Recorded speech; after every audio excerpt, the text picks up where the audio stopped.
In the mountains of Greece, where stone pillars rise from the earth like a petrified titan, a handful of ancient monasteries cling to the edges of these cliffs. Some are suspended 1,200 feet above the valley floor.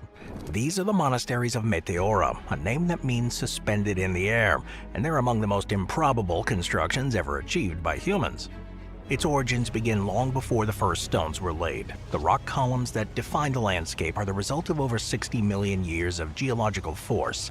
Initially, they were formed by sedimentary deposits on an ancient river delta, and then tectonic shifts and millions of years of erosion sculpted these natural towers into the wonders we see today. Some of them are over 400 meters tall. Now, building monasteries on top of these required courage, determination, and tremendous ingenuity.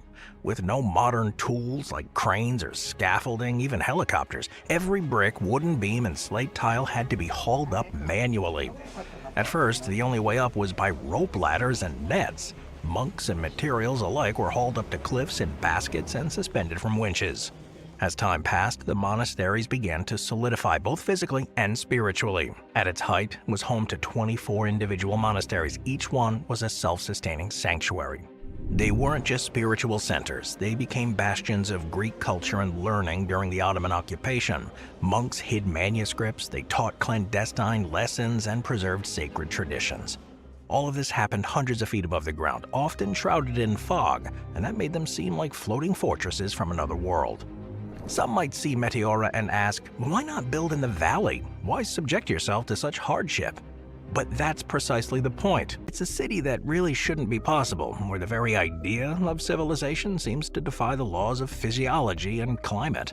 Larenara mining settlement in Peru. In the Peruvian Andes, at an elevation of 16,732 feet, 5,100 meters, is the highest permanent human settlement on Earth, Larenara. Unlike the monasteries of Meteora, this is no peaceful refuge. It is a chaotic, freezing, barely breathable outpost where 30,000 people live and work in conditions few would willingly endure. At its heart is a gold mine, and around it sprawls a labyrinth of shanty homes, makeshift markets, and dangerously improvised infrastructure. But what makes it impossible isn't just the altitude, it's the fact that a bustling community has managed to cling to survival in a place that punishes every breath. The oxygen levels up here are just 50 to 60% of that at sea level, causing chronic altitude sickness in many people, and temperatures rarely rise above freezing, and snow will fall even in the summer. There's no sewage system, barely any running water, and only patchy electricity, and the nearest paved road is hours away. Yet people come here in droves for one reason: gold. The nearby gold mine, operating under an informal system known as the cachorrero, offers a unique and controversial arrangement. Miners work for 30 days without pay. On the 31st day, they're allowed to take home as much ore as they can carry. There's no guarantee it contains any gold, but there's always a chance.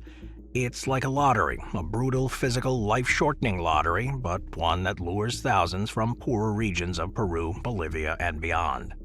And yet, people endure. Families raise children here, markets do business, churches hold services, and construction never really truly stops. It's a city that really shouldn't be possible, where the very idea of civilization seems to defy the laws of physiology and climate. But Larenara is a monument to human adaptability. They endure the impossible not for ideology or for faith, but for the slim hope of some prosperity. Rising 130 feet, the Katskhi Pillar in western Georgia looks like a natural monolith someone forgot to remove after the world was flattened. This limestone pillar jutting straight up from a valley was once dismissed as inaccessible. Yet at its summit, clinging to the sky like a divine afterthought, sits a small chapel, a crypt, and the residence of a lone monk. To understand how impossible this structure really is, you have to grasp the geography. The Katskhi Pillar isn't a gentle hilltop or a wide mesa, it's just a spike of rock, barely 40 square meters at its peak, roughly the size of a small apartment. Yet humans are not known for backing down from impractical aspirations, especially when the divine is involved. In the 4th century, early Christian hermits began settling in caves at the base of the pillar. Some of them speculated that the pillar had once been used by pre-Christian pagans, possibly for fertility rituals or nature worship. But by the 9th or 10th century, Orthodox monks had embraced the stone tower as a literal stairway to heaven and built what would become one of the world's most surreal monastic retreats on its peak. The hermit lifestyle at Katskhi wasn't symbolic, it was absolute. For nearly a millennia, the summit was inhabited by men who wanted to remove themselves entirely from the temptations of society. They lived in isolation, sometimes for decades, receiving food and supplies via baskets on pulleys, and below the pillar, a support monastery formed, made up of monks who would send up food, help with repairs, and occasionally attempt a treacherous climb. The last known hermit to occupy the top before the site was abandoned was said to have lived there until the 1400s. After that, for centuries, the pillar remained untouched. The climb was too dangerous, and the structures at the top slowly decayed. Then, in the 1990s, a monk named Father Maxime made the impossible possible again. With a team of climbers and engineers, he led a project to restore the top of the pillar. Over years of painstaking work, they repaired the ancient chapel, added a small living space, and replaced the iron ladder bolted into the rock. A vertical ascent of nearly 150 feet with no safety rails and no platforms. Today, visitors come in from all over the world to see the pillar, but access to the top remains strictly limited. So the question begged is, why do this? Number 12. The Ice Hotel in Sweden, a hotel that melts every year. In most parts of the world, building a hotel that melts into a puddle each year would be considered a failure. But in a tiny Swedish village just 200 kilometers north of the Arctic Circle, it's an entire business model. The Ice Hotel is constructed entirely out of snow and ice, rebuilt every winter in a process that's equal part architecture, performance art, and engineering. It's a hotel not meant to last, and yet it returns, year after year, more extravagant than before. Now, what makes the Ice Hotel such an impossible structure isn't just the raw material, it's the logistic nightmare of building something so elaborate and so temporary in one of the coldest and most remote corners in Europe. Each winter, around 5,000 tons of ice and 30,000 tons of snice, that's a mixture of snow and ice, are harvested from the nearby river. This ice isn't from a freezer, it's crystal clear, naturally formed and so pure it looks like glass. First, metal molds are used to create arches and hallways, then artists from around the world descend upon this place to sculpt the rooms. Each suite is individually designed, often featuring elaborate ice carvings, interactive installations, or intricate frozen furniture. Chandeliers hang from the ceilings made of frozen water. Even the glasses in the bar are made of ice. So the question begged is, why do this? Well, the answer is partly artistic, partly cultural, and partly economic. The town is home to only a few hundred permanent residents, and before the Ice Hotel was conceived in the late 1980s, it was a quiet, barely known fishing village. But today, it attracts tens of thousands of visitors each year, driving tourism and putting this Arctic outpost on the global map. Every iteration is different. One year might feature a suite carved to look like an underwater cathedral, another year the hallway may resemble a frozen jungle. There's no blueprints, only concepts and collaboration. The artists, often sculptors and designers from all over the world, have just a few weeks to transform blocks of ice into inhabitable installations. Staying at the Ice Hotel, though, is not for everybody. Guests sleep on beds that hover around -5 degrees Celsius, bathrooms are located in separate heated buildings, and it's more than an expedition than a vacation. But for those who make the journey, it's a chance to sleep inside a temporary dreamscape, a physical, walkable sculpture that exists only because someone dared to build where logic just said, no, don't do that. The Trollstigen Visitor Center. It's not just a viewpoint, it's a marriage of minimalist design and raw, untamable nature. Number 11. The Trollstigen Visitor Center in Norway.